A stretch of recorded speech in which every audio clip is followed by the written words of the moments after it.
ஒரு கேபாப் குரூப்போட பயங்கரமான ஃபேனாக இருக்க நம்ம ஹீரோயினுக்கு அவங்க பயாஸை எப்படியாச்சும் பார்த்துடணுன்ற ஆசை இருக்குது. ஆனால் இங்கே ட்விஸ்ட் என்னென்னா, அந்த குரூப் 2 வருஷத்தில் டிஸ்பேண்ட் ஆயிடுது. டிஸ்பேண்ட் ஆன உடனே நம்ம ஹீரோ என்ன பண்ணுறாருன்னா, ஒரு கம்பெனி தனியாக வச்சு நடத்திட்டு இருக்காரு. அந்த கம்பெனியில் போய் நம்ம ஜாயின் பண்ணணும் அப்படின்னு சொல்லிட்டு நம்ம ஹீரோயின் பாடாப்படுறாங்க. கடைசியில் அவங்க ஆசைப்பட்ட மாதிரி அந்த கம்பெனிலையும் போய் ஜாயின் பண்ணிடுறாங்க.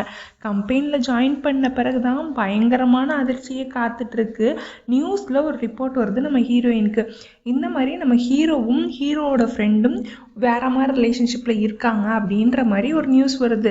பேரதிர்ச்சியான நம்ம ஹீரோயினுக்கு என்ன பண்ணுறதுனே தெரியாமல் திக்குமுக்காடி தில்லாடிட்டு இருக்காங்க. இப்போது நம்ம ஹீரோயின் மேலே நம்ம செகண்ட் ஹீரோக்கு ஒரு கண் இருக்குது, நம்ம ஹீரோயினுக்கு ஹீரோ மேலே கண் இருக்குது. இது பத்தாதுன்னு வெளியில் நியூஸில் நம்ம ஹீரோவையும் ஹீரோ ஃப்ரெண்டையும் தப்பாக பேசுகிறாங்க. இப்படிலாம் தான் இந்த சீரீஸ் செம்ம இன்ட்ரெஸ்டிங்காக இப்போது அமேசான் ப்ரைமில் தமிழ் டப்பிங்கில் அவைலபிளாக இருக்குது. மறக்காமல் அந்த சீரீஸை செக் அவுட் பண்ணி பார்த்துட்டு எப்படி இருக்குன்னு சொல்லுங்கள். சீரீஸோட